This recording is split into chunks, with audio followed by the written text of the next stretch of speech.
Jesús ha terminado el hermosísimo discurso del pan de vida, pero todo había comenzado por un gesto, una multitud que tenía hambre, unos panes que fueron compartidos, fueron puestos en las manos de Jesús, quien los bendice, luego de ello los reparte, y así este pan compartido alcanza y sacia.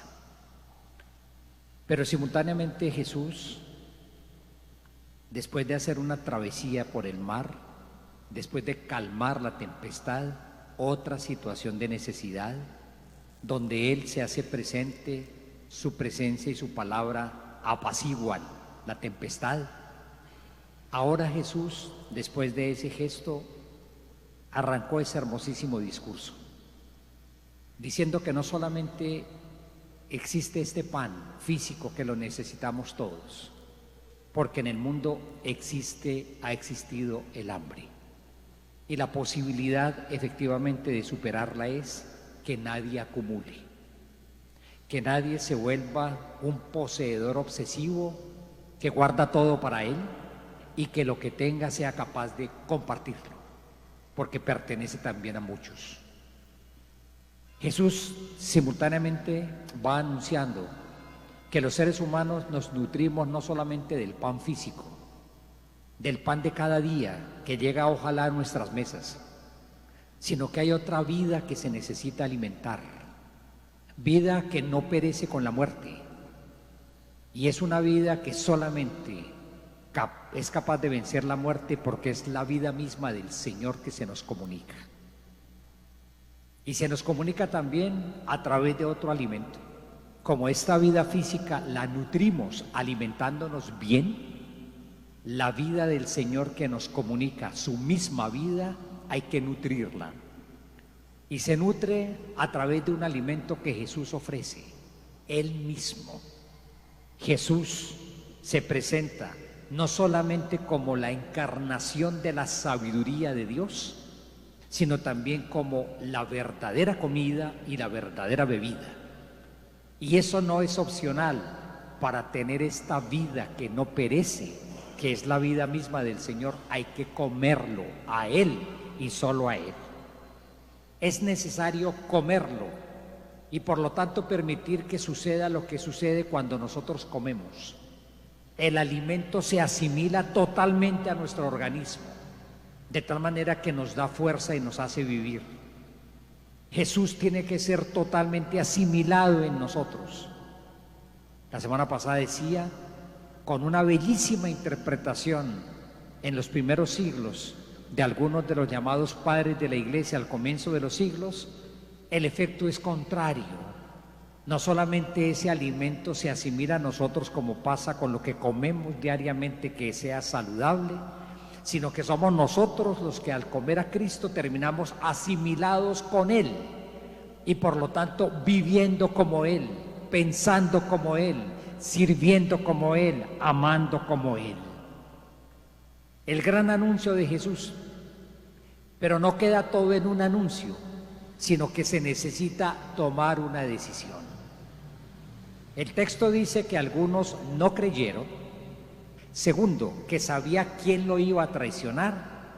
Y tercero, algunos que sí se arriesgaron a creer. Digamos así que en esas posibilidades nos movemos los seres humanos. Si nosotros nos acercamos a la palabra de Dios diariamente, personalmente, en la liturgia o en el domingo, en la gran proclamación de la palabra de Dios que se hace, todo eso tiene como un punto de llegada la decisión que uno toma ante nuestro Señor. De lo contrario, se nos vuelve sencillamente un cuento religioso, una historieta religiosa, y el Evangelio no es eso. Es palabra de vida que nos hace vivir, pero es necesario tomar decisiones. Fe, traición o incredulidad. En esos términos habla la palabra del Señor. Creer, ser indiferentes al Señor, incluso renegarlo o adherirnos a Él. Y eso se manifiesta efectivamente en la decisión que mucha gente tomó. Muchos lo abandonaron y se fueron. Eran de los discípulos, atención, no eran personas desconocidas, habían hecho camino con Jesús. Habían ya visto cosas que Él hacía y escuchado sus palabras. Y en un momento determinado dicen, esto es intolerable, y se fueron. Otros, sin embargo, permanecieron con Él y decidieron unirse a Él, volverlo su alimento, adherirse a Él, nutrirse de Él mismo para tener vida y tener vida en Él. Pero miren ustedes, queridos hermanos, la hermosa lectura que nos propone hoy la liturgia como primera lectura del libro de Josué. Josué acompañó el camino del desierto y después de Moisés, cuando muere Moisés, es el que hace posible que el pueblo entre en la tierra prometida. Y llegan a un lugar verdaderamente simbólico en el Antiguo Testamento, a Siquem, allá donde se erigieron unos altares. Abraham erigió un altar, Jacob erigió un altar. Ahí está la tumba donde murió José. Un lugar simbólico, un lugar también donde el pueblo rebelde, después cuando el reino se dividió en dos a la muerte de David, a la muerte de Salomón, fundó una capital en la división completa del pueblo. Pero en un lugar simbólico, Josué invita al pueblo a que tome decisiones, porque ante el Señor hay que tomar decisiones. Si no les agrada servir al Señor, digan aquí y ahora a quién van a servir. A los dioses extranjeros que sirvieron sus antepasados, al otro lado del río, a los dioses de otra comunidad en cuyo lugar ustedes habitan. En cuanto a mí, en cuanto a mi familia y yo serviremos al Señor. Hay que tomar decisiones frente al Señor. No basta simplemente escuchar el Evangelio, bonita palabra, bonitas frases. ¿Y eso qué implica para tu vida? ¿Lo tomas o no lo tomas? ¿Lo tomas o lo dejas? Pero si lo tomas es porque se vuelve la manera de vivir tuya, la fuente de tu propia vida. Pero es que Juan precisamente en el Evangelio también pone esa misma alternativa. Desde entonces muchos de sus discípulos se echaron para atrás y no querían andar con él. Jesús pregunta, ¿también ustedes quieren dejarme? Esa pregunta de Jesús es una pregunta que se formulará a lo largo de toda la historia y que hoy se nos vuelve a formular a nosotros. Estamos en la situación de ser unos oyentes atentos de la palabra, pero sencillamente podemos ser personas que no queremos que la palabra del Señor se vuelva nuestra norma de vida, sino sencillamente un mensaje alentador, consolador, que anima, que motiva, todo lo que uno quiera, pero que no le da forma a la vida personal, a la vida comunitaria. La reacción de muchos, que no solamente murmuran, el texto dice murmurar, pero es más fuerte la expresión del Evangelio, que casi critican, que casi se indisponen ante eso. Este modo de hablar es intolerable. ¿Quién puede admitir eso? Sí, hay cosas que parece que en el Evangelio son intolerables. Parece que es intolerable que Jesús diga, tú tienes que amar a tu enemigo. Y tú no tienes que entrar en la ley de la venganza, del ojo por ojo y diente por diente. Parece que eso es intolerable. Es intolerable escuchar decir que tu amor tiene que ir hasta el extremo, incluso de amar a tu enemigo, de orar por él, de no hacerle mal, de estar disponible a hacerle el bien a quien a ti te ha hecho mal. Parece que eso es intolerable. Parece que para los discípulos era intolerable decir que Él es el Mesías y el Salvador. Sí, pero no es un poderoso que viene a arrasar con la fuerza, con todas las potencias del mal que existen, sino es alguien que ama llegando hasta la cruz. Eso es intolerable para muchas personas, porque quieren un Salvador espectacular, porque quieren un realizador de prodigios espectaculares, porque tienen un potentado y que uno sea capaz de sentarse a su trono a la derecha y a la izquierda, como sucedía con los discípulos que le pedían eso. Eso parece que es intolerable. Parece que es intolerable decir bienaventurados los pobres de espíritu, bienaventurados los que lloran, bienaventurados los pacíficos. Parece que eso es intolerable. Es intolerable que Jesús se manifieste siendo el hijo del carpintero como lo tenían, como la sabiduría de Dios, como el pan verdadero bajado del cielo. Parece que es intolerable cuando a veces queremos nutrirnos de no sé qué cosas, ideologías que van apareciendo, modas que van apareciendo, nutrirnos de Él y de su palabra.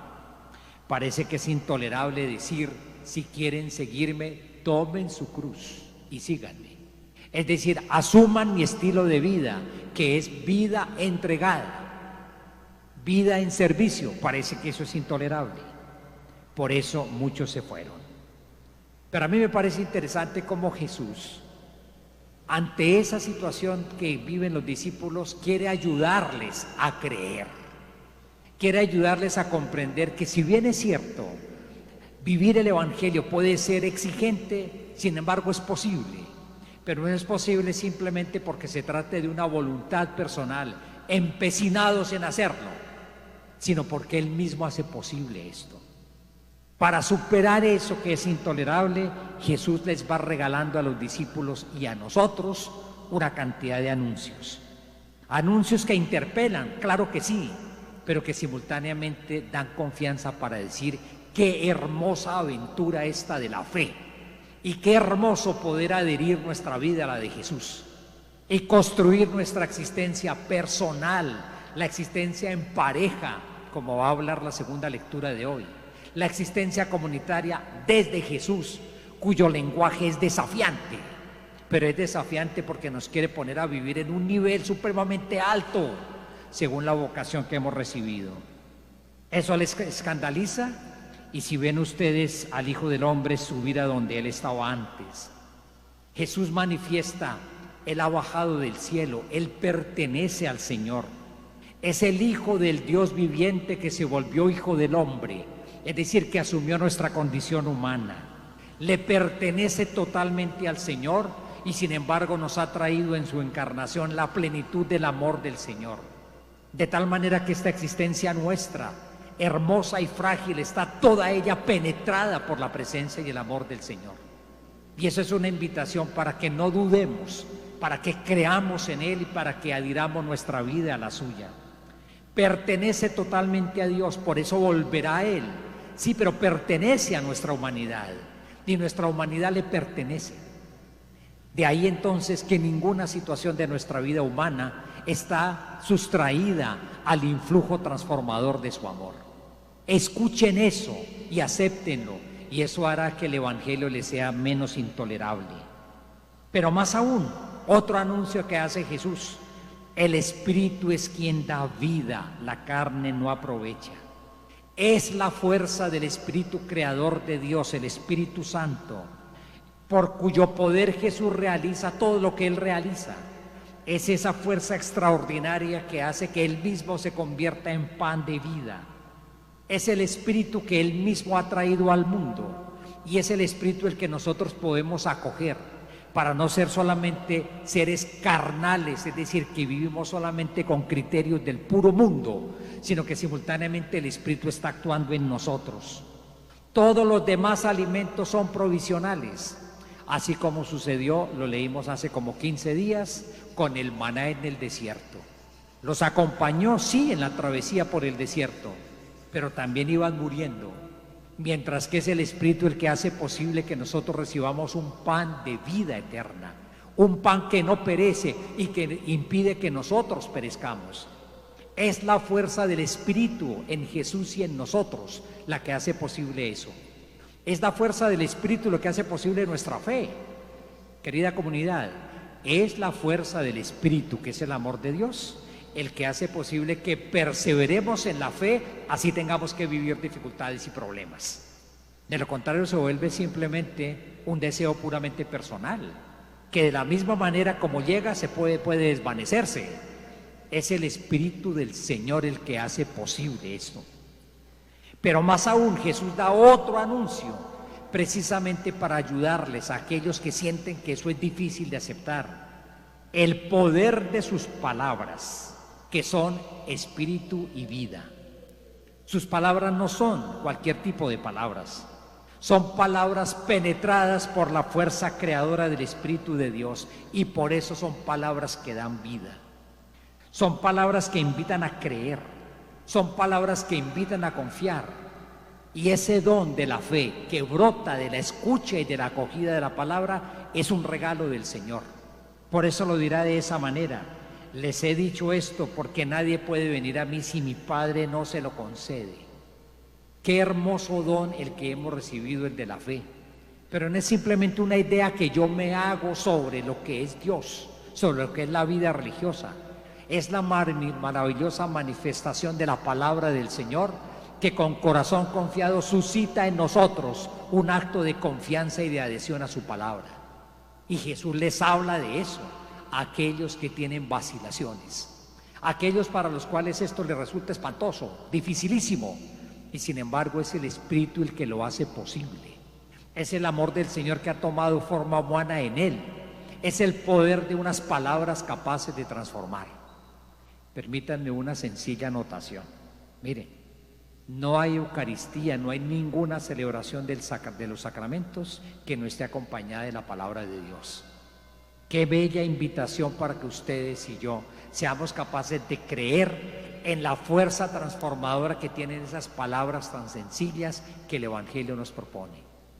A veces, aparentemente por lo sencillo, parece que nosotros pudiéramos pensar que son ineficaces, pero son palabras que son espíritu y vida, penetradas por el amor del Señor y por la fuerza del Espíritu, capaces de suscitar vida. Sin embargo, con todos estos anuncios que Jesús les dijo, hubo unos que decidieron abandonarlo. Muchos de sus discípulos se echaron atrás y no querían andar con él.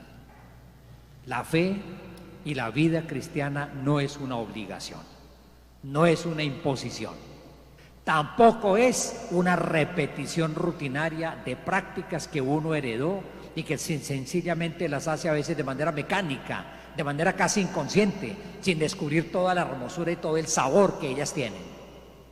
Aún así, con todas estas luces que Jesús da, es posible que uno tome la decisión de no seguirlo. Perfectamente. Qué hermosa situación en la cual nos coloca Jesús. Miren, a mí me llama la atención que muchas personas van diciendo: la iglesia tiene dificultades, el mundo está en crisis, la iglesia tiene crisis, mucha gente se está yendo de la iglesia. A mí me llama la atención porque por una parte pareciera que sí fuera una constatación real, por otra parte no tanto, pero sin embargo esa situación que estamos viviendo hoy es una situación interesantísima de purificación, pero es una situación interesantísima por esto, porque pide que ustedes y yo nos decidamos. Así de sencillo, para uno poder decir qué hermosas razones existen para creer en el Señor. Y eso pide decisión. Que las personas que sientan que esto es intolerable o que sencillamente no tienen ningún interés, tomen su decisión. Pero qué hermoso que ustedes y yo tomemos nuestra decisión de seguir al Señor, y que ese testimonio firme de una fe vivida con convicción y con amor sea capaz también de interpelar y contagiar a otras personas. Definitivamente yo sí creo que la palabra del Señor quiere sacarnos a nosotros de una situación de tibieza y de una situación de mediocridad en la fe. Vivimos, creemos en cosas, tenemos un mundo de devociones, pero a veces la vida no se ajusta a aquello que el Señor nos propone. En ese sentido es bellísimo. Es tiempo de decisiones, es tiempo donde cada quien reencuentre la hermosura de creer en el Señor y que encuentre que esa vida así vivida también es capaz de ser contagio para otras personas. Algunos se fueron, aún dándoles Jesús algunas razones para creer. Y por eso mismo Jesús interpela ahora a sus discípulos. ¿Ustedes también quieren irse? Pero miren ustedes que eso tiene nuevamente, me parece a mí, un reflejo hermoso en la primera lectura. ¿Por qué adherirnos al Señor? Él da razones, se las mostró. pero ahora a sus discípulos les da más razones, sencillamente por la obra que el Señor realiza. En el amor uno puede creer, solo el amor es digno de fe, lo demás son palabrerías. En el amor uno cree, y en ese amor total del Señor vale la pena creer y adherirnos. Miren la confesión tan hermosa que hace el pueblo de Israel en el Antiguo Testamento allá, según la primera lectura en la asamblea en Siquem. El pueblo respondió: lejos de nosotros abandonar al Señor para servir a otros dioses, porque Él es nuestro Dios. Él fue quien nos sacó de la esclavitud de Egipto, que hizo grandes prodigios por nosotros, que nos protegió por todo el camino. Así nosotros lo serviremos. Cuando seamos cada día más conscientes de la obra que el Señor realiza, no podremos sencillamente decir: ¿cómo abandonarte, Señor? Lo que tú haces es imposible que lo haga otro amor. Lo que tú realizas es imposible, y la vida que tú me das es imposible recibirla por otros medios. Es imposible recibirla teniendo estabilidad económica, es imposible. También los ricos se mueren. Es imposible teniendo éxito profesional, también los exitosos se mueren.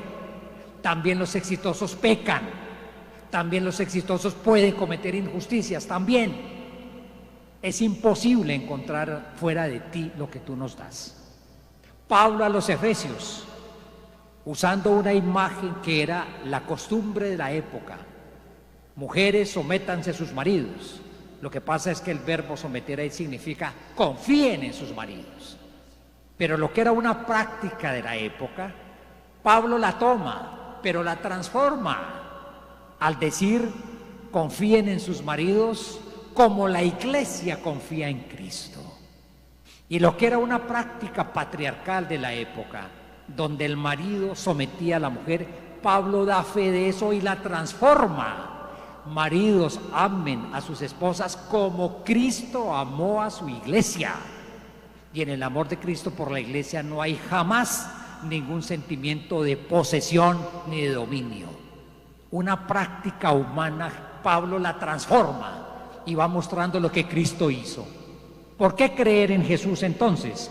Porque amó a su iglesia, porque se entregó por ella para santificarla, purificándola con el agua y la palabra, porque quería presentarla ante sí resplandeciente, hermosa y sin arruga, santa e inmaculada. Así los maridos amen a sus esposas.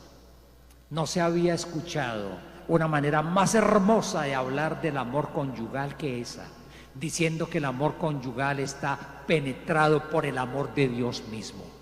No es el amor ideologizado, es el amor entre hombres y mujeres, muchas veces frágil, capaces de caer en los sometimientos y en las esclavitudes recíprocas. Y Pablo toma esa realidad para mostrar cómo Cristo la transforma. Y Él es el esposo fiel, pero es el esposo que ama entregando la vida, sirviendo a su esposa, volviéndose precisamente el que se entrega y se vuelve alimento para que su esposa tenga vida. Ahí no hay nada de dominación machista, de cualquier razón que sea, ¿no? O de temperamento santanderiano, como dicen por aquí que son, o de temperamento machista, porque no, nada de eso. Ahí hay una transformación de una relación. ¿Por qué creer en este Señor? ¿Por qué adherirnos a Él? Porque es el esposo fiel, que nos amó hasta el extremo y que quiere que nosotros, su iglesia, su esposa, seamos santos e inmaculados. Esa es la obra del Señor, por eso creer en Él. Y si nos vamos nosotros a la hermosísima respuesta de Pedro: Señor, ¿a quién vamos a ir? Solamente tú tienes palabras de vida y nosotros sabemos y creemos que tú eres el Hijo de Dios. ¿A quién vamos a ir, Señor? Tú no eres una alternativa entre otras, Señor. Tú no eres un simple líder entre otros, no lo eres. Tú no eres simplemente un motivador entre otros, eres el único. Lejos de ti es perdernos, lejos de ti es morir, no nutrirnos de ti es morir. Y cada quien tendrá que decir con claridad: ¿a quién voy a ir distinto de ti, Señor? Solamente tú tienes palabras de vida eterna, como mismo Jesús dijo, mis palabras son espíritu y verdad. Son palabras que me hacen vivir, son palabras que descubren el sentido que la existencia humana tiene, son palabras que descubren el sentido de cada situación que vivimos, incluso las situaciones de problema y situaciones de crisis y dolor. Y nosotros sabemos y creemos que tú eres el Hijo de Dios. No solamente lo creemos con el corazón, lo sabemos con nuestra inteligencia, porque la fe en Cristo no es un acto irracional. Tiene razones para creer, que son las razones de la confianza, las razones del amor. Y hay claridad total de por qué creemos en el Señor. Jesús no es una alternativa entre otras. Solo Él es el Santo de Dios. Es decir, Dios mismo en su santidad, que es su ser más bello, manifestado como amor que se hace presente en esta historia y que nos salva. Hoy es tiempo de decisiones, mis queridos amigos. Yo creo que no vale tanto la pena que sigamos repitiéndonos. La gente se está alejando, los niños no creen, los jóvenes no creen. Pues por supuesto que son realidades que nos están desafiando pastoralmente. Parejas queridas, ustedes son las primeras que se adhieren al Señor con todo su corazón y que son capaces de decir a quién vamos a ir. Y por eso desde el seno de sus hogares son capaces así de transmitirles la fe a sus hijos, contagiarles fe, para que también los niños y jóvenes sean capaces de decir a quién voy a ir, solamente tú tienes palabra. Los educadores en el ámbito de la educación, donde todos trabajamos en las empresas, somos capaces en el puesto de trabajo de manifestar la alegría de creer y ver que es una maravilla el poder tener la fe en el Cristo nuestro Señor. Es tiempo de decisiones, bellísimos anuncios que van mostrando que la fe tiene una razón de ser, que no es una cosa ciega, que no es una cosa que no tiene motivo, no tiene razón de ser. Hay razones y motivos hermosos para creer. Jesús mismo los ofrece. Ante ellos, a ustedes y a mí nos corresponde tomar decisiones. Y es hora de tomar decisión. La decisión, nutrirnos de Él, comerlo, nutrirnos de su palabra, volvernos uno con Él. Y de esa manera, ojalá en este mundo, ser también prolongación de su amor salvador. Un momento en silencio para nuestra oración, como siempre les propongo.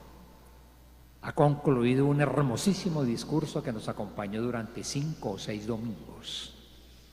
Un hermoso discurso del pan de vida que nos centra otra vez en el corazón de nuestra fe y que nos invita a una de las más hermosas decisiones que uno puede tomar en la vida. Vivir desde Jesús, vivir con la vida misma de Jesús y construir la vida con la fuerza del amor del Señor.